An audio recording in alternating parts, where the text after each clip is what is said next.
본 방송에서 제공하는 투자 정보는 투자 판단에 대한 조언입니다. 방송에서 제공하는 주식의 가치, 가격 상승 및 가격 하락에 대해서는 방송사에서 보장하지 않습니다.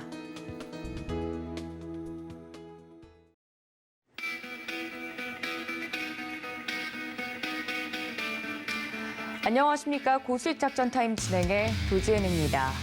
새벽에 많은 분들이 FOMC 회의 결과를 확인하셨으리라 생각이 듭니다. 미 연준이 3회 연속 기준금리를 0.75%포인트 인상을 했는데요. 앞으로 남은 FOMC 회의 동안 또 어떤 결정을 내릴지 많은 투자자분들이 걱정이 앞서실 것 같습니다. 예상대로 0.75%포인트 올렸지만 시장은 이에 따라서 3대 지수 모두 하락하면서 마감이 되는 모습이었습니다. 국내 시장에도 분명히 영향이 있을 것입니다. 여기에 따라서 장시작 전에 저희가 작전 세워드릴 테니까 끝까지 함께 보시면서 대응 전략 챙겨가 보시면 좋을 것 같습니다. 여러 가지 이야기들이 나오고 있는 가운데 정리가 좀 필요할 것 같네요. 첫 번째 도움 말씀 주실 전문가님 바로 연결해 보도록 하겠습니다. 신승용 명지대 경제학과 겸임 교수 모시고 이야기 나눠보도록 하겠습니다. 교수님 안녕하십니까? 네, 안녕하십니까? 네, 반갑습니다. 바쁜 새벽도 마무리가 돼서 좀 정리를 해봐야 될 것 같습니다. 9월 FOMC 기준금리를 75bp 인상을 했습니다. 향후 시장 전망 어떻게 보시나요? 네, 일단 현재 기준금리가 기존 2.5%에서 미국 상단 3.25%로 인상이 됐죠. 이 부분 우리나라 한국은행에서 제시하고 있는 기준금리하고 이제 역전이 확실하게 되는 그런 모습이었습니다. 일단 문제는 지금 현재 이제 앞으로의 향후 경기 전망 그리고 앞으로 향후 금리 인상 기조가 어떻게 될 것이냐. 근데 이제 문제는 파월의 기자회견 내용을 우리가 좀 자세하게 좀 살펴봐야 됩니다. 금리는 당분간 경제 성장이 억제가 된다 하더라도 계속 유지가 될 것이다. 이로 인해서 성장이 침해되거나 실업률의 상승이 온다 하더라도 이를 감내하여야 될 것이다라는 경고의 메시지. 이렇게 되면서 경제 성장률 전망치를 상당 부분 하향 조정을 했고요. 실업률 전망치 역시 시장에서 예상하고 있는 것보다 조금은 더 좀 심하게 상향 조정되는, 그러니까 그 경기가 안 좋을 거라는 얘기겠죠. 이런 부분들을 좀 우리가 생각을 해봐야 될 것 같은데, 일단 내용을 좀 살펴보게 되면 경제 성장률 전망치가 올해 기존 1.7%에서 0.2%로 거의 성장이 없는 것으로 지금 성장률 전망치를 상당 부분 하향 조정했다. 이 이야기는 올해 금리 인상 기조가 그리고 이때까지 75bp씩 총 3번 그리고 올해 총 25bp에서 이제 총 5차례 인상한 거에 영향이 고스란히 경제 성장률 전망치 하향으로 나타날 가능성이 높을 것이다라는 점. 내년 경제 성장률은 그나마 좀 하향 폭이 좀 작았습니다. 그리고 후년 역시 마찬가지가 되겠고요. 다만 우리가 여기서 좀 심각하게 주목해야 될 부분이 있겠습니다. 실업률에 대한 생각입니다. 그들의 생각입니다. 올해 기존 3.7%에서 3.8%로 0.1%포인트 실업률이 늘어날 것이다. 근데 올해보다는 내년에 그 문제점이 조금은 더 심각하게 나타날 것으로 이렇게 좀 생각이 되고 있습니다. 전망을 하고 있습니다. 내년 전망치는 3.9%였는데요. 이를 무려 0.5%포인트나 올리면서 4.5%로 실업률 전망치를 하향 조정했다. 이 이야기는 기존 이제 최근 베이지북에서 얘기했었던 고용 시장이 상당 부분 긍정적이다. 노동 시장이 여전히 타이트하다라고 이야기했던 부분에서 한 일부 정도 후퇴되는 그런 모습이 아닌가라는 생각인데요. 우리 시청자 여러분 다들 제가 계속 말씀을 드리고 있습니다만 지금 현재 시장에서 가장 중요시 그리고 최후의 보루라고 생각하는 것이 결국은 소비하고 고용이 되겠는데 이 고용 실업률 전망치마저도 상향 조정을 했다라는 이야기, 그만큼 실업률이 높아진다라는 이야기는 경기 침체, 경기 둔화에 대해서 파월을 포함한 미 연준에서 상당 부분 심각하게 지금 고려를 하고 있는. 근데 이 부분 역시 감내해야 될 것이다. 일단은 인플레이션을 먼저 잡는 것이 중요하다. 따라서 인플레이션 전망치는 그래도 그나마 긍정적인 그런 부분으로 우리가 좀 이해를 해볼 수 있을 것 같습니다. 일단 인플레만 잡히게 된다라면 그렇게 된다라면 다시금 통화 정책이랄지 정부의 재정 정책이랄지 이런 부분들이 조금은 더 활발하게 전개될 가능성이 높기 때문이겠죠. 근데 문제는 이렇습니다. 점도표상 2024년까지 연준 위원들 중에 한 명도 금리 인하를 예상한 사람은 없다라는 점. 이미 알고 계시겠습니다만은 연준의 인플레이션 중간 목표는 연간 2%가 되겠습니다. 근데 그들의 전망치 올해가 5.2에서 5.4로 상향을 했고요. 내년이 2.6에서 2.8로 상향을 했습니다. 그리고 후년 역시 2.2%, 2.3%로 상향. 근데 그나마 다행인 것은 이제 내년부터는 인플레이션율이 2%대로 내려앉는다라는 전망. 그나마 이게 상당히 긍정적이고 고무적이다라는 말씀인데요. 그럼에도 불구하고 여전히 연준이 제시하고 있는 인플레이션 안정 성장에 대한 목표치 2%는 조금은 좀 못 미치는 상태. 그렇기 때문에 물론 지금보다는 약화 내지는 둔화될 수는 있겠지만 금리 인상 기조는 여전히 2024년까지는 지속될 가능성이 있다라는 쪽에 시장의 어떤 그 평가가 무게가 실리게 되면서 지난밤 미국 증시의 하락 나타나지 않았나 이런 생각입니다. 금리 인상 점도표 좀 더 자세히 말씀을 좀 드려보게 되면 일단 연말 금리의 상단을 좀 상향 조정을 했죠. 기존의 3.4%에서 무려 1%포인트나 올리면서 수정치가 4.4%로 제시가 됐습니다. 이 부분 2023년은 목표치가 3.8에서 4.6%. 이 이야기는 결국은 내년에도 0.2%포인트 정도는 금리 인상의 가능성이 있다라고 봐야 되는 것이겠죠.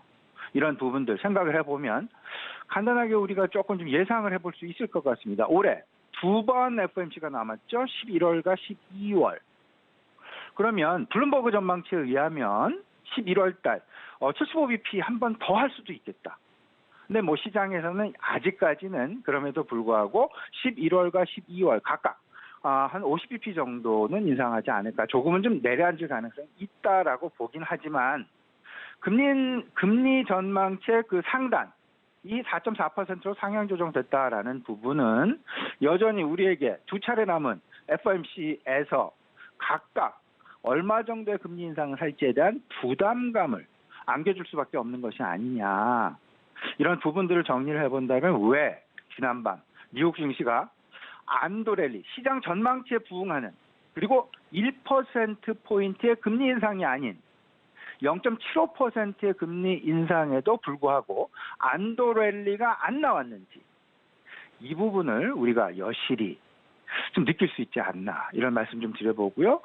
오늘 주요국들의 통화정책회의 예정되어 있습니다. 일본 통화정책회의 예정되어 있고요. 그리고 영국의 통화정책회의 예정되어 있으니까요. 이 역시 미국의 금리 인상 그리고 미국의 통화정책 FOMC의 결과에 따라서 이들의 통화정책회의 방향성 역시 비슷한 양상으로 흐를 가능성이 높지 않을까. 이 부분마저도 우리가 좀 생각을 해보면서 전체적으로 포트폴리오 일단은 좀 보수적으로 갖고 가는 것이 좋겠다 말씀드립니다. 네, 저도 굉장히 궁금했던 사항이었습니다. 이렇게 모두가 예상하는 결과가 나왔음에도 불구하고 간밤에 뉴욕 증시 안도랠리가 나오지 않은 모습이었는데 시장의 방향성에 대해서 혹은 시장이 중요하게 여기는 포인트가 무엇인지 다시 한번 짚어드렸으니까 이 결과에 따른 시장 분석 여러분들 챙겨가 주시면 좋을 것 같고요.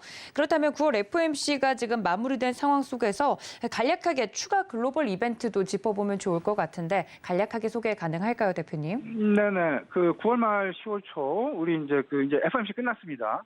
이제는 시장은 FOMC 결과에 따라서 그리고 시장에서 예상됐어. 일정 부분 반영은 됐다라고 봐야 되겠지만 그럼에도 불구하고 앞으로가 더 문제니까. 그리고 그 앞으로 중에서도 당장 눈앞에 임박한 이벤트 무엇들이 있는지 살펴봐야 됩니다. 칩4 예비회의 있죠. 그리고 동절기가 임박하고 있습니다. 에너지 수요가 증가할 것이다. 이건 너무나 당연한 일이 되겠습니다. 에너지 가격. 계속해서 우리나라도 그렇고 미국도 그렇고 에너지 관련 세금을 낮춤으로써 이런 부분들의 에너지 가격을 잡으려고 노력을 했지만 여전히 동절기가 임박을 하게 되면서 에너지 수요가 증가하는 원천적인 그 국제 유가의 상승분 이 부분이 결국은 인플레이션을 압박할 수밖에 없는 상황이 될 것이고 이 인플레이션에 대한 우려감은 연말까지 계속 지속될 가능성 분명히 있을 것이다라는 점. 그리고 이제 이 부분 우리가 잘 생각해야 됩니다. 이제 그 3분기 실적 시즌이 도래를 합니다. 과연 이제 기업들의 이익 전망치가 얼마만큼 하향 조정이 될 것이냐, 그리고 얼마만큼 버틸 수 있겠느냐. 이 부분은 인플레이션에 대한 경계감으로 인해서 금리 인상의 속도가 지금 현재 빠른 속도가 그리고 높은 속도가 지속된다라고 한다라면, 그리고 파월 의장이 지난번에 얘기했다시피 경기 침체에 대한 우려감 있지만 인플레이션을 먼저 잡겠다라는 그런 이야기. 이렇게 되면 경기 둔화는 너무나 기정사실화가 되는 그런 부분일 것이고, 그 경기 둔화의 여파는 결국은 기업 실적의 악화로 이어지게 될 수밖에 없는. 최근 미국 시장에서 기업 실적 경고에 따라서 큰 폭의 변동성이 나타나고 있는 종목들이 많이 보이고 있습니다. 뭐 페덱스가 그 대표적인 거라고 볼 수 있을 것 같고, 포드나 GM 역시 공급망 차질 비용이 증가하고 있다. 이런 이야기들 때문에 기업 실적에 대한 경고 나오게 되면서 주가가 급락하게 되는 그런 상황들. 이 이야기는 방금 제가 말씀을 드렸던 인플레이션 경계감의 상승, 금리 인상의 속도가 계속 높아지고, 이에 따라서 경기 둔화보다는 인플레이션 잡기의 총력. 그러면 경기 둔화는 기정사실, 이렇게 되면서 기업 실적 악화로 이어지게 되는데, 먼저 기업 실적 악화가 나타나는 부분들, 나타나는 업종군들, 이런 부분들이 결국은 주가의 변동성이 크게 나타나는 부분들을 이미 우리가 최근에 경험하고 있다라는 부분. 내 종목이라고 해서 결코 안전하지는 않을 수 있다라는 부분 생각을 하시면서, 경기 둔화에 대한 경계감, 기업 실적 악화에 대한 경계감, 이거에 대한 작동 순서를 좀 잘 생각을 해주셔야 될 것 같은데, 이를 조금 좀 피해 가야 됩니다. 외국인들의 수급 변화, 그 유동성의 이탈, 어떤 업종부터 가장 먼저 나타나게 될 것이냐, 이 부분 잘 생각해 보시고요. 고성장 기술주들의 변동성, 이 부분 결국은 안전판 역할을 해주는 것은 안정적인 성장이 계속 유지가 될 가능성이 높은 기술주들이 되겠습니다. 당장 지금 모멘텀이 보이고 있는 그런 주식, 당장 그 도입기에 들어가 있는 그런 모멘텀 중심의 기술주가 아니라 성장 진입에 들어간 그런 안정 성장이 가능한 그런 성장주에 우리가 포트폴리오를 가져가야 되겠다. 그리고 매우 중요한 것이 있습니다. 소비주에 대한 선호가 변화하고 있다.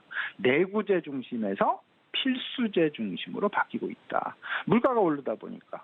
그리고 이제 실업률 전망치가 조금씩 더 상향이 조정되고 있다라는 이야기는 그만큼 소비가 어려워질 수밖에 없다. 소비는 제한된 소비가 나타날 수밖에 없다라는 부분. 이게 바로 다음 단계가 될 것 같습니다. 이런 부분들 잘 염두에 두시면서 결국은 2차에 대한 2차 인플레이션도 우리가 좀 염두에 두고 앞으로 그 투자 전략 마련하는데 중심점에 이 부분을 넣어두어야 되겠다라는 점 다시 한번 강조해 드립니다. 네, 9월 FOMC 회의 이후에 이 시장에서 챙겨봐야 될 글로벌 이벤트까지 정리를 해주시면서 시장의 포인트 짚어주셨습니다.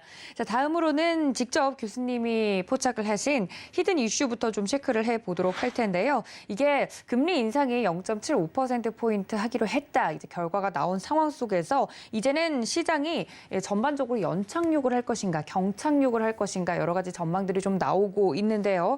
여기에 따라서 연착륙의 무게를 두는 쪽도 있다고 합니다. 자세한 상황 짚어주신다고요? 네, 물론 이제 골드만삭스 말씀 좀 드리려고 그러는데, 골드만삭스가 물론 이제 FOMC 이전에 그들의 이제 그 경제 성장 전망치에 대해서 이제 그 보고서를 낸 부분이 되겠습니다. 일단 그들은 연착륙 쪽에 무게를 두고 있고, 그들 역시 그 당시에 한 3, 4일 전이었죠.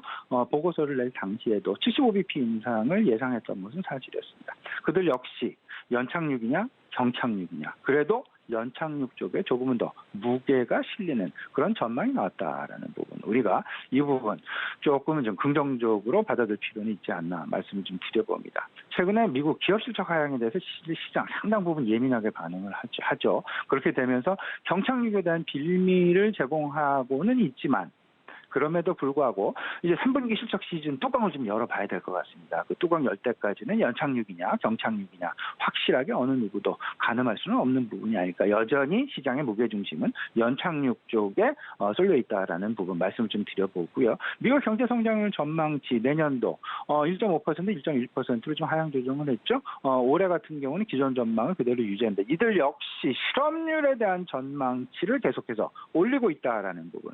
앞서서 이제 우리가 고민해야 될 부분들, 인플레에 의해서 금리가 인상이 되고 경기 둔화가 이어지게 되고 기업 실적의 악화로 이어지게 되면 그 다음 단계가 바로 기업 실적 악화는 바로 구조 조정이 됩니다. 임금을 인상하기보다는 오히려 직원들을 오히려 파면하는 그런 해고하는 그런 상황들이 좀 나타나게 되면서 실업률이 좀 상승하게 되는 그런 모습이 나타나게 되는데 실업률에 대해서 우리가 상당히 좀 심각하게 받아들일 필요가 있겠다라는 부분. 앞서서 말씀을 드렸습니다. 연착륙이냐 견착륙이냐. 연착륙을 유지하거나 연착륙을 기대할 수 있는 유일한 최후의 보루는 고용이 되겠습니다. 그리고 소비가 되겠습니다. 경기 선행 지표를 흔히 고용이라고 얘기를 하고 있고 경기 동행 지표를 흔히 소비라고 이야기를 하고 있습니다. 지금 현재 소비는 시장의 최후 보루 내지는 버팀목이 될 수밖에 없고요. 내년도 실업률 전망치가 페드도 그렇고요. 골드만삭스도 그렇고 다들 상향 조정을 한다라는 점은 그만큼 내년도 경기가 그렇게 내년까지도 쉽지는 않을 것이다라는 점을 이야기를 하고 있다라는 점. 이렇게 되면서 우리가 가장 주목해야 될 변수 계속 말씀을 드리고 있습니다만은 일단 FOMC 금리에 따라서 가장 먼저 움직이는 부분은 환율이 되겠습니다. 환율 오늘 새벽 1394원 58전에 마감하는 그런 모습입니다. 최고점 대비해서는 아직 조금 좀 덜 미치는 그런 모습이었지만 문제는 이겁니다. 달러 인덱스가 110포인트를 어젯밤 넘었다. 오늘 새벽 넘었다라는 얘기가 되겠습니다. 111.11포인트로 마감을 했다. 이거 상당히 심각하게 우리가 생각을 해봐야 될 부분이 되겠습니다. 이 이야기는 달러가 강세를 계속 보이고 있다는 얘기고 물론 달러 강세에 의해서 미국 구매력이 상승하는 긍정적인 면이 있을 수는 있겠지만 일단 당장 눈앞에 보이는 부분은 외국인 입장에서 달러 환산 국내 주가가 바뀌게 됩니다. 하락을 하게 됩니다. 주가의 하락이 원화 주가의 하락이 아니라 할지라도 환율 때문에 달러로 환산된 달러 환산 주가가 하락을 한다라는 점. 이 부분은 외국인 입장에서는 상당 부분 부정적으로 받아들일 수밖에 없다라는 점 꼭 생각을 해보시면서 이런 상황들 과연 우리 시장에 어떻게 미칠지 잘 생각을 해보실 필요가 있어 보이고요. 우리가 지금 주목할 것 결국은 환율 시장 그리고 조금 좀 당장 코앞에서는 환율 시장을 봐야 될 것이고 이제 앞으로 봐야 될 부분은 고용 부분과 소비 부분일 수밖에 없다. 미국 고용 시장에 대해서는 여전히 긍정적으로 평가는 하고 있지만 지난밤 발표된 FOMC 그 기자회견에 따르면 그리고 경제 성장률과 실업률 전망치 발표에 따르면 조금 긍정적이다라고 보기에는 조금 좀 억지스러운 면이 없지 않아 있다라는 부분. 이 부분 잘 생각해 보시면서 소비 부분도 계속 말씀을 드리고 있습니다. 소비의 성향 변화 이런 부분들 잘 살펴보시면 내가 지금 어떤 포트폴리오를 더 꾸려나가야 될지 현금화시키게 된다라면 어떤 종목군을 먼저 매도를 해서 현금으로 전환을 해야 하는 것이 맞는 것인지 다시 말씀을 드리면 계속 가져가야 될 종목은 무엇이고 현금으로 바꿔야 할 종목은 무엇인지 이 부분 잘 생각하시고 결정하셔서 진행하셨으면 좋겠습니다. 네, 이렇게 히든 이슈 만나봤습니다. 포트폴리오에 대한 이야기를 해주고 계시는데요. 교수님 그렇다면 오늘장 작전 저희 어떻게 세워보면 좋겠습니까? 예, 오늘장 이제 FOMC 결과가 나왔으니까요. 시장은 이제 업종이나 이런 부분들보다는 종목들 그리고 앞으로 있을 이슈에 대해서 상당 부분 이제 그 관심이 모일 수밖에 없습니다. 앞으로는 3분기 실적 시즌입니다. 결국은 3분기 실적 시즌 그리고 3분기 실적 시즌 지난 다음에 동절기가 임박한다라는 이야기, 에너지 가격에 대한 관심 분명히 필요해 보인다 말씀을 좀 드리고요. 그 앞서서 이제 그 3분기 실적 시즌 이제 분명한 것 역실적 장세에 들어가게 된다. 금융 장세 그다음에 실적 장세, 그다음에 역금융 장세 지금 진행되고 있죠. 그리고 이제 도입이 되고 이제 그 넘어가고 있는 부분이 바로 그 다음 단계인 역실적 장세로 들어가는 부분인데 이번 3분기 실적 시즌이 아마도 그 변곡점이 될 가능성이 상당 부분 높겠다. 이런 부분들을 생각을 해보시고요. 시장의 관심. 환율 시장 계속 말씀을 드리고 있습니다. 강달러에 의한 시장 내의 영향, 그리고 실물 시장에서의 변화, 환율이 가지고 있는 양면성. 이런 부분들 두 번 말씀을 안 드리겠습니다만 이 부분에 대해서 잘 생각을 해보시고요. 시장의 관심 부분 뭐니 해도 이제 실적 시즌과 맞물려서 경기가 연착륙을 할 것이냐 경착륙을 할 것이냐, 경기의 연착륙 경착륙 그 부분에 대한 당장 코앞에 닥쳐 있는 원달러 환율이 과연 어떤 부분으로 갈 것이며 2차 인플레이션은 과연 언제 진행이 되고 언제 이 부분에 대한 피크아웃이 되어서 결국은 정말로 인플레이션에 대한 안정화로 진입이 가능할 것인지, 시장 이번 FOMC 결과를 놓고 그리고 그들이 발표한 경제성장률 전망치, 인플레이션 전망치를 놓고 사실상 인플레이션은 피크아웃을 보이긴 했지만 완전히 안정적인 어떤 그 레인지로 들어가기에는 상당 기간 시간이 소요될 것이다라는 쪽에 시장은 상당 부분 실망했다라고 지난 밤에 나타난 어떤 그 미국의 시장 상황을 보고 시장 마감 상황을 보고 우리가 평가할 수 있지 않나 생각이 되고요.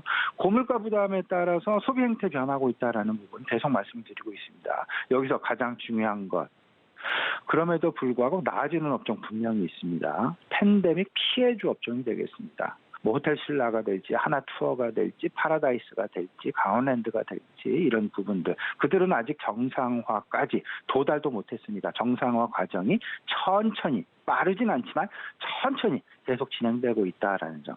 그런 것들이 주가 동향에서 고스란히 나타나고 있습니다. 큰 폭의 하락, 큰 폭의 변동성보다는 오히려 시장이 하락할 때는 보합권 수준으로 버텨주고 시장이 약간 반등하는 기조를 보이면 그 반등폭이 다른 업종군에 비해서 상당히 크게 나타나고 있다라는 부분을 통해서 타 주가 대비, 타 종목 대비 상대적인 양호한 퍼포먼스를 보이고 있다라는 점, 바로 팬데믹 피해주가 되겠습니다.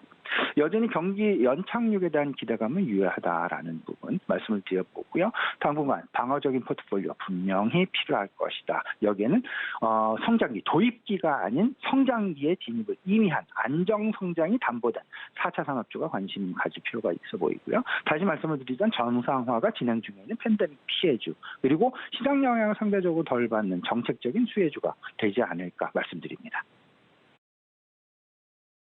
네, 이렇게 오늘장 작전까지 이야기를 자세하게 들어봤습니다. 지금까지 신승용 명지대 경제학과 겸임 교수님과 함께했습니다. 교수님 고맙습니다. 네, 감사합니다. 네, 글로벌 이슈 자세하게 체크를 해봤습니다. FOMC 회의 결과가 나온 직후 또 우리 개장을 좀 앞두고 있는 상황에서 포트폴리오 전략 자세하게 좀 짜봤는데요. 국내 증시에 이번엔 좀 더 집중해서 이야기를 나눠보도록 하겠습니다. 메리츠증권의 황현수 차장님 연결되어 있습니다. 차장님 안녕하십니까? 네, 안녕하세요. 네, 반갑습니다. 일단 어제 우리 시장부터 좀 짚어봐야 될 것 같습니다. 어제 우리 코스피 지수 같은 경우 2,300대 중반까지 밀리는 모습이었는데요. 어떤 시장 포인트 복귀해 볼까요? 저희 같은 경우는 그 FOMC 대기 속에서 투자 심리가 위축되면서 국내 증시가 하락하는 모습을 보여줬는데요. 여러 외적인 요인들이 계속해서 투자 심리를 조금 짓누르는 전일의 장세였다라고 보시면 될 것 같습니다. 코스피 같은 경우는 그 FOMC 대기하면서 기준금리 인상에 대한 정계감으로 그 외국인과 기관의 순매도가 나타나는 가운데 하락하는 모습이 나타났다라고 보시면 될 것 같고요. 또한 그 어떤 그 러시아의 우크라이나 러시아 사태가 장기화될 것이고 좀 급격히 될 수 있다라는 우려감이 전일 같은 경우 시장에 번지게 되면서 많은 업종들이 하락 전환했다라고 보시면 될 것 같습니다. 코스피는 반도체와 제약, 자동차 대형주들의 하락이 돋보이는 전일 시장이었고 경기 민감주가 약세인 가운데 음식료와 전기가스, 통신 같은 경기 방어주는 강세였던 모습이 전일 시장의 특징적인 부분이다라고 보실 수가 있겠습니다. 코스닥 같은 경우는 대부분 업종의 주가가 상이한 모습 가운데 반도체와 제약, IT 부품 업종이 하락하는 모습을 보여줬던 것이 전일 시장의 모습이었다 이렇게 말씀드릴 수 있겠습니다. 네, 강달러 현상이 계속 지속되는 가운데 어제 우리 시장 같은 경우는 FOMC 회의 결과를 앞두고 더욱더 보수적인 흐름이 포착이 됐습니다. 전일 시장에 대해서 복귀를 좀 해봤고요. 다음 이슈로 좀 넘어가 보자면 이런 상황 속에서 지금 외교와 관련된 이슈들도 나오고 있다고 합니다. 윤석열 대통령과 바이든 미국 대통령이 이번 유엔 총회를 계기로 미국 뉴욕에서 한미 정상회담을 가질 것으로 예상이 되는 가운데 최근 환율이 굉장히 우리의 발목을 잡고 있는 상황이라서 통화 스와프에 대한 기대감, 이런 이야기들도 계속 나오고 있는데 차장님은 어떻게 보고 계신가요? 통화 스와프 같은 경우는 지난번 제니 옐런 미국 재무장관을 만났을 때 한미 양국 간의 외환시장 동향에 대해서 서로 협력할 필요가 있다라고 밝혔고 유동성 공급 장치를 활용할 여력이 있다라고도 밝히면서 어떤 통화 스와프에 대한 기대감이 계속해서 나와 있는 상황인데요. 물론 예전에 한미 통화 스와프가 체결됐을 때는 달러의 유동성 문제가 부각이 되면서 스와프 원달러 스와프에 대한 필요성이 굉장히 고조됐던 상황이지만 현재의 어떤 강달러 상황을 국내에 국한된 것이 아니라 전 세계적인 현상이기 때문에 어떤 외환 건전성 문제라든지 불확실성에 도움은 확실히 되겠지만 통화 스와프가 체결이 되더라도 여전한 달러 인덱스의 하락이 나타나지 않는다면은 영향이 생각보다 크지 않을 수 있다라고 말씀드릴 수가 있겠습니다.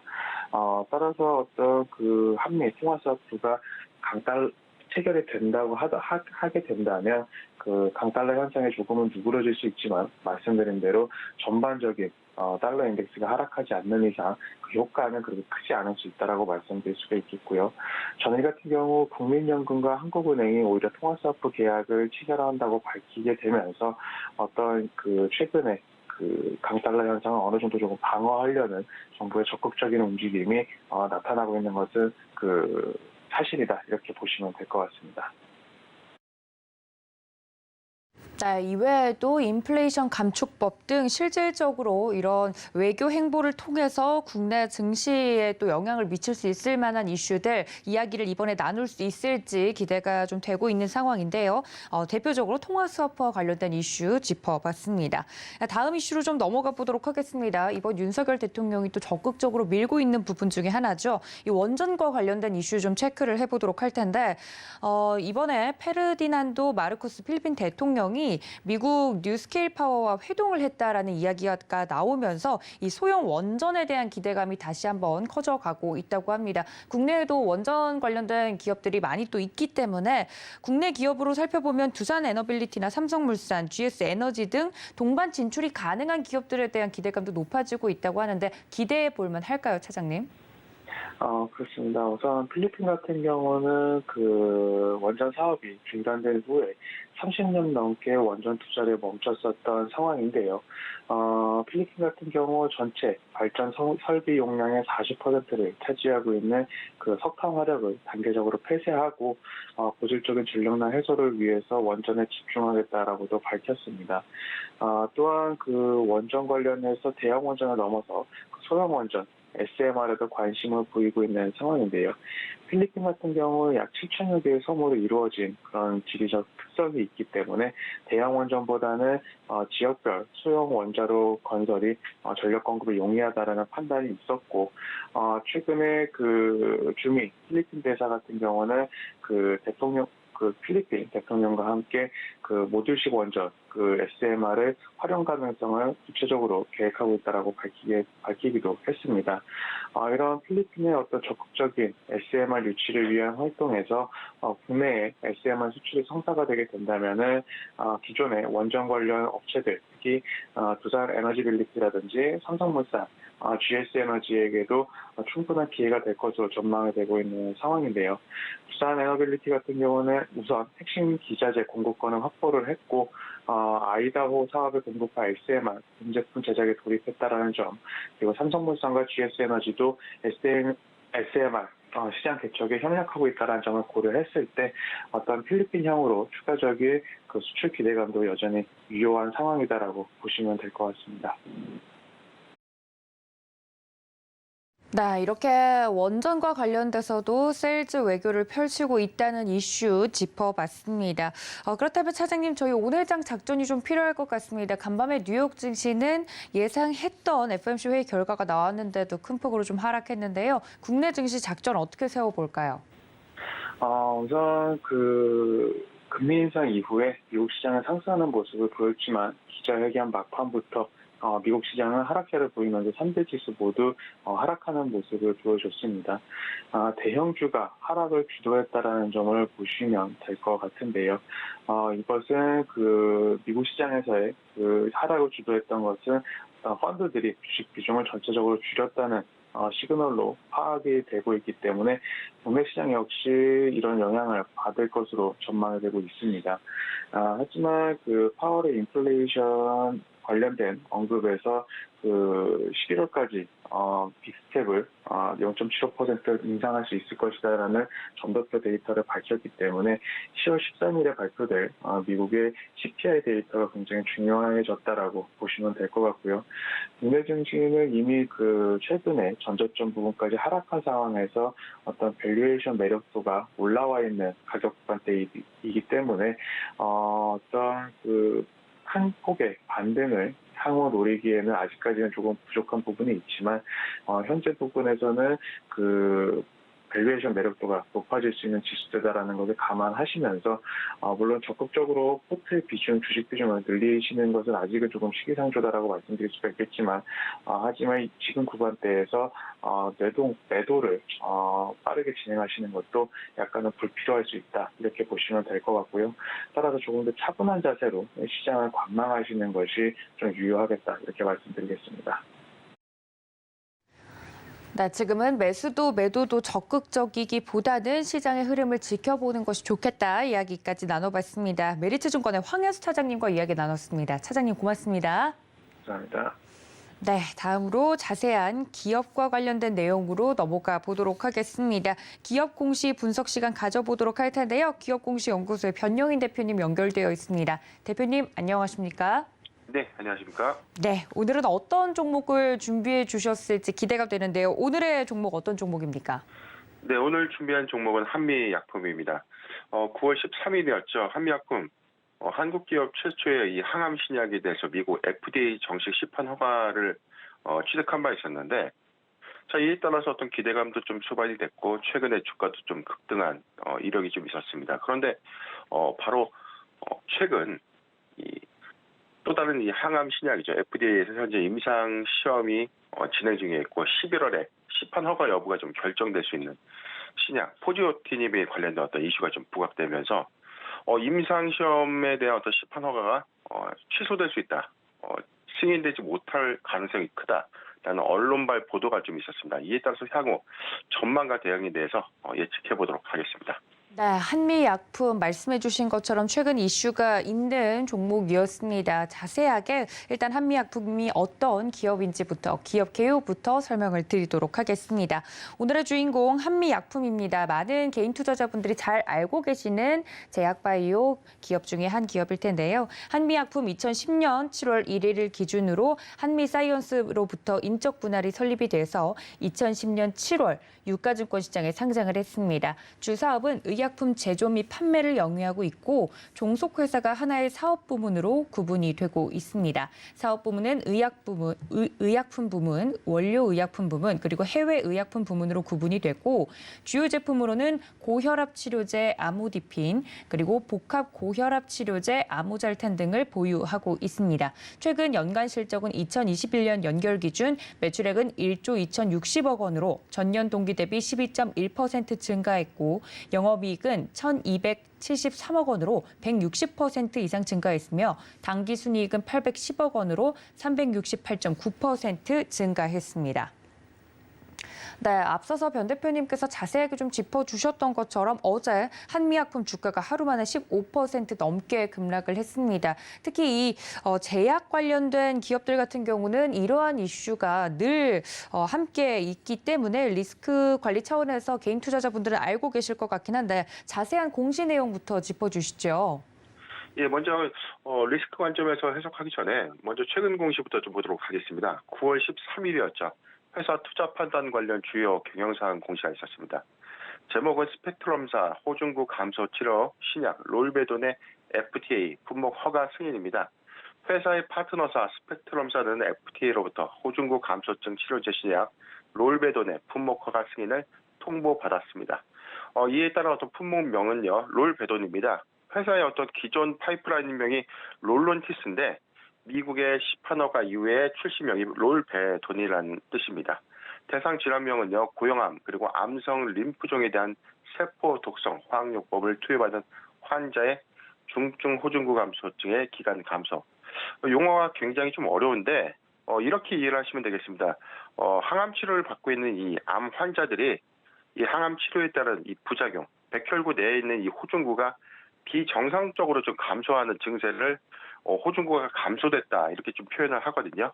이에 따라서 이 호중구 감소를 치료하는 치료제다. 자, 이 부분이 미국의 정식 시판 허가됐다라고 이해를 하시면 되겠습니다. 회사는 2019년 10월 24일 신청을 한 이후에 2022년 9월 9일 최종 허가가 좀 승인받았고 통보일자가 바로 9월 13일입니다. 기대 효과에 대해서는 회사 미국 품목 허가 승인에 따라서 연내 출시할 예정이다. 즉 2022년도 4분기 이내 출시 가능성이 좀 커진 만큼 미국 시장을 좀 필두로 해서 전 세계 판매가 좀 가셔야될 것이다라고 판단되는 공시입니다. 이렇듯 지금 투자 판단 주요 경영상황에서 회사의 이 스펙트럼 미국의 파트너였죠. 스펙트럼사로부터 호중구 감소증 치료제 신약 시판허가가 미국 FDA에서 정식 승인이 되면서 기대감이 좀 수반되고 있던 과정에 바로 어제 또 하나의 악재가 좀 부각이 됐었습니다. 바로 또 하나의 이 파이프라인입니다. 비세포 폐암 치료제 이 파이프라인명이 포지오티닙인데 포지오티닙의 FDA 정식 품목 허가 승인을 좀 앞두고 악재가 좀 부각이 됐는데 지금 오히려 이 ODAC라고 불리우는 미국의 식품의약국 항암제 자문위원회에서 이 정식 승인 이전에 검토를 좀 했습니다. 그런데 이에 대해서 효능과 안전성에 대한 부정적인 의견이 있었다. 자, 이 이슈 때문에 어제 15%대 급락이 좀 나오게 됐고요. 이에 따라서 투자자 입장에서 굉장히 좀 혼란스러운 상황인데 지금 정식으로 보면 롤베돈의 FDA 허가 승인은 한국산 이 정식 신약 허가 7번째 승인이 된 사례고 항암제로서는 이 국내 최초입니다. 이럴 때 기대감을 충분히 좀 수반하기 괜찮았던 이런 종목이 최근에 포지오티닙의 이 우려감들이 좀 표명되고 있는데 아직 이 부분이 정식적으로 이 FDA 시판 허가를 불승인한다. 이것을 의미하는 것은 아니기 때문에 추이를 조금 더 지켜봐야 되는 상황입니다. 네, 이러한 공시 내용들이 앞서서 나왔었군요. 투자자분들의 발빠른 이 공시 분석이 필요한 시점일 것 같은데 앞으로 대응 전략도 중요할 것 같습니다. 어떤 포인트로 정리해 볼 수 있을까요? 네, 지금 포지오티닙에 대한 또 우려감들이 좀 지속해서 좀 나오고 있지만 저는 오히려 롤론티스의 오히려 하반기 그리고 2023년도에 시판허가 이후에 회사의 인입되는 실적에 좀 주목할 필요가 있습니다. 포지오티닙의 임상 시판허가가 물론 지연이 되거나 불승인됐다고 해서 이게 급락 이슈를 가져올 수 있는 모멘텀의 훼손이다라고 좀 보기는 굉장히 어렵고 바로 어제 주가의 흐름은 과대 낙폭에 따른 또 우려감들이 좀 반영된 것은 있지만 저는 좀 과도한 하락이 아니었나라고 좀 판단을 해봤습니다. 아직 11월 달 정식 승인 여부가 아직 결정되지 않았지만 이 부분에 대해서는 회사가 기간 과정 안에서 충분히 소명될 수 있는 가치가 좀 있기 때문에 포지오티닙에 대한 우려감들이 시장에 지속된다면 오히려 저는 매수의 관점으로 봐도 무방하다라고 판단을 해봤습니다. 지금 차트의 상황들을 좀 보면요. 좀 차트 내용을 좀 보도록 하겠습니다. 지금 28만 28만 원대를 좀 이탈한 지금 뭐 너무 이 공포감에 의한 어떤 과매도 현상이라고 좀 보여지는데 오히려 저는 매수하기 좋은 구간까지 지금 내려왔다. 저는 1차 매수 구간 22만 5천 원에서 23만 7천 원, 22만 5천 원에서 23만 7천 원 구간은 포트 비중 10%의 분할 매수 의견을 좀 제시해드리고요. 오히려 출시 이후에 하감제에 벌어들일 수 있는 로열티, 기술 이전료에 따른 부분, 그리고 의약품, 원료 의약품의 판매 부분을 좀 감안했을 때 포지오틴립의 이 과매도 부분은 오히려 매수의 기회로 활용하는 것이 맞지 않겠는가 판단을 해봤습니다. 네, 공시 내용 자세하게 분석을 해주시면서 이 주가 대응 방법도 알려드렸으니까요. 여러분들 이 점까지 참고해 주시면 좋을 것 같습니다. 지금까지 기업공시연구소의 변영인 대표님과 함께했습니다. 대표님 고맙습니다. 네, 감사합니다.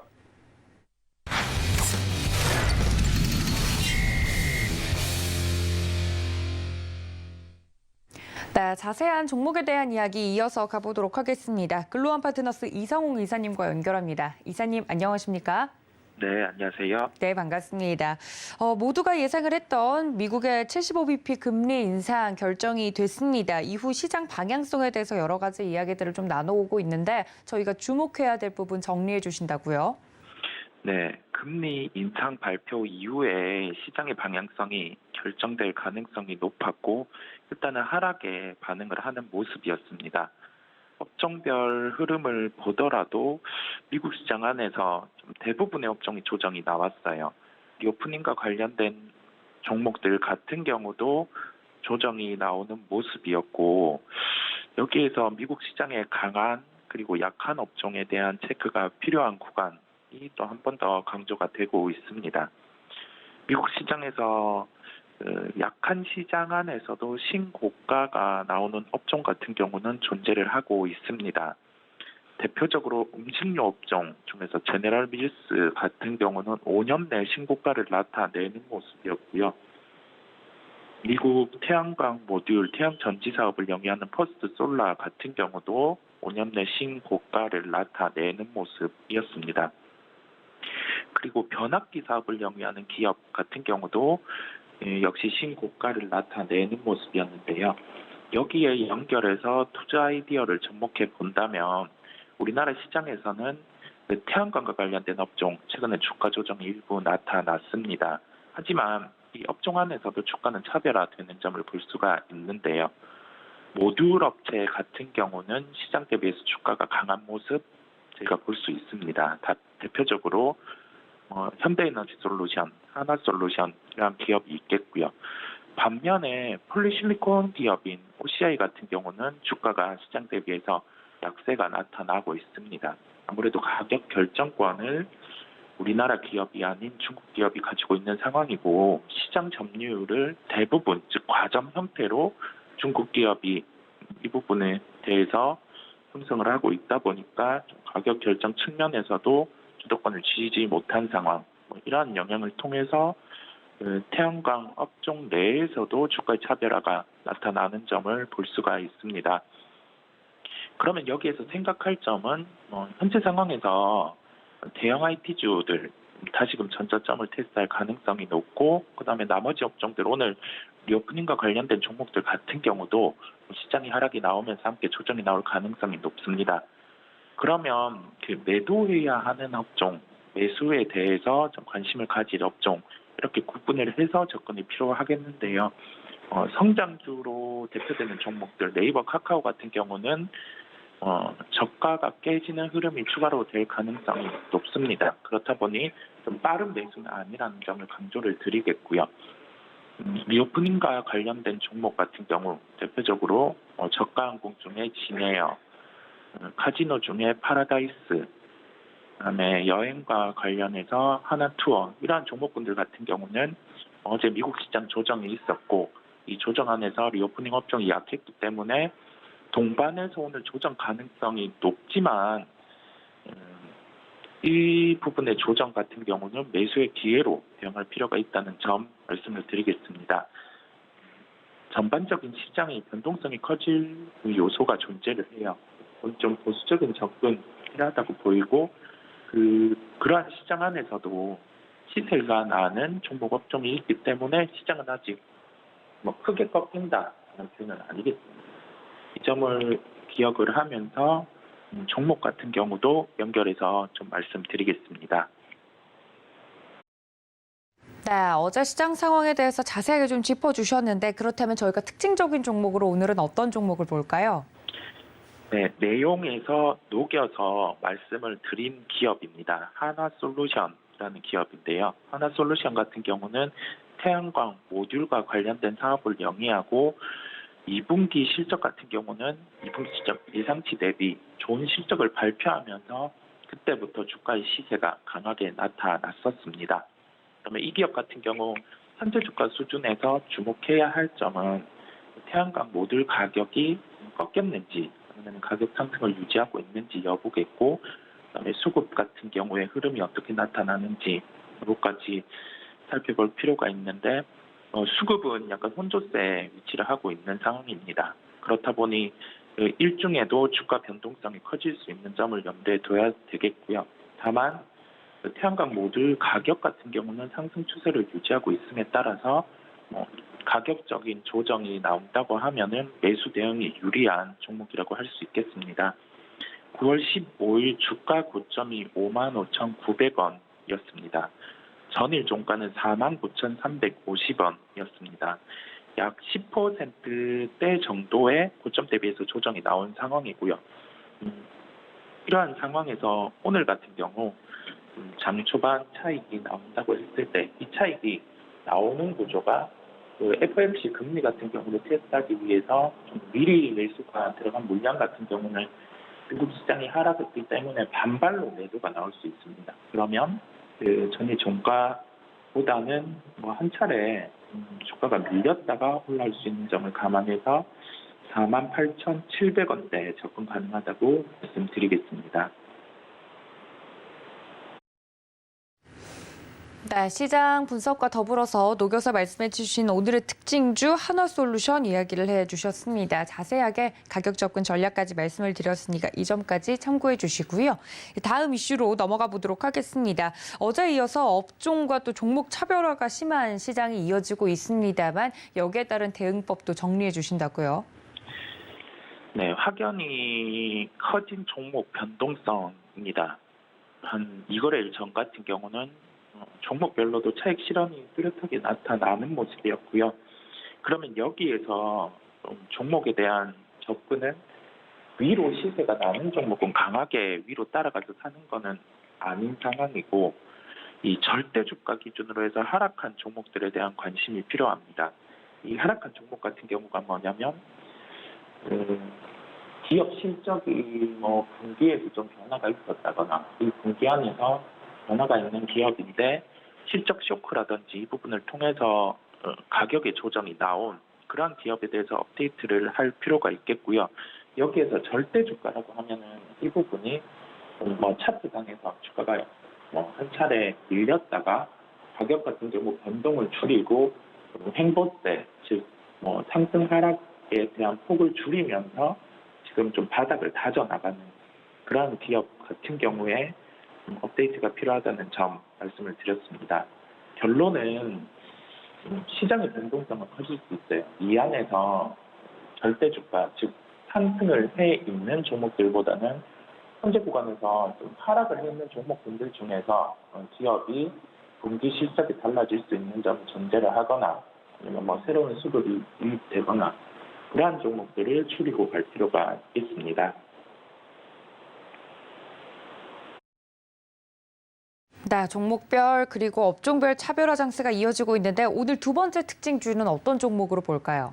네, 종목은 사마 네트워크를 말씀드리겠습니다. 사마 네트워크는 2분기 실적 부진 이후에 주가 조정이 나타났고 현재 그 주가의 바닥 테스트는 2,900원대 후반에서 주가 바닥이 형성이 되어 있습니다. 그러면 여기에서 좀 기업이 달라질 수 있는 요소가 있다고 하면은 매도보다는 매수로 또 대응이 가능한데 비즈니스 모델 안에서 자체 이제 IP를 확보해서 국내 그리고 해외 방영권을 판매하는 방식으로 비즈니스 모델을 바꾸고 있는 상황입니다. 그러면 이 판매를 통해서 로열티를 수취하게 되고 이 로열티 같은 경우는 사마 네트워크의 수익으로 잡히게 되는 구조입니다. 작년 4분기 같은 경우 지금 헤어지는 중입니다라는 저체 IP를 판매를 해서 영업이익 기준으로 흑자 전환을 하는 모습을 보여줬고요. 올해 1분기 같은 경우 지금 헤어지는 중입니다. 3회분 방영 그리고 중국 방영권 판매를 통해서 영업이익 같은 경우 47억 원으로 흑자 전환이 나타나는 모습이었습니다. 2분기는 실적이 좀 빠져 있었는데 이제 9월 말에 MBC에서 방영 예정인 웹툰 원작인 금수저 같은 경우 이 부분에 대한 시청률 상승 또는 또 IP 판매 이게 나타난다고 하면은 또 한 단계의 주가 같은 경우 빠져 있는 상황에서 좀 반등이 가능할 것으로 보입니다. 가격적으로는 2,990원대, 즉 2,900원대 후반에서 주가 바닥이 형성된 상황이기 때문에 그 정도 가격에서 접근 가능하다고 말씀드리겠습니다. 네, 오늘 두 번째 특징적인 종목 사마 네트워크스까지 자세하게 이야기를 나눠봤습니다. 지금까지 종목에 대한 이야기 글로원 파트너스 이성웅 이사님과 함께했습니다. 이사님 고맙습니다. 네, 알겠습니다. 네, 이렇게 장전 전략 저희가 모두 세워봤는데요. 장중에는 매매 시그널 통해서 안내를 해드릴 예정이니까 시장에 대한 흐름 저희와 함께 짚어보시길 바랍니다. 본 방송에서 제공해드린 정보는 투자 판단에 대한 조언일 뿐 해당 주식의 가치나 수익률을 보장하고 있지 않다는 점까지 알려드리면서 저는 잠시 뒤에 다시 인사드리겠습니다. 시청해주신 여러분 고맙습니다.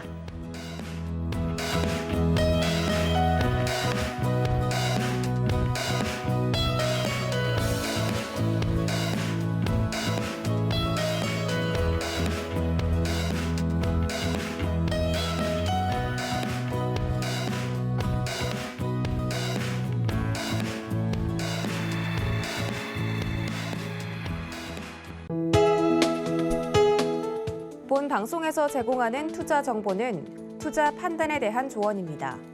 방송에서 제공하는 주식의 가치, 가격 상승 및 가격 하락에 대해서는 방송사에서 보장하지 않습니다.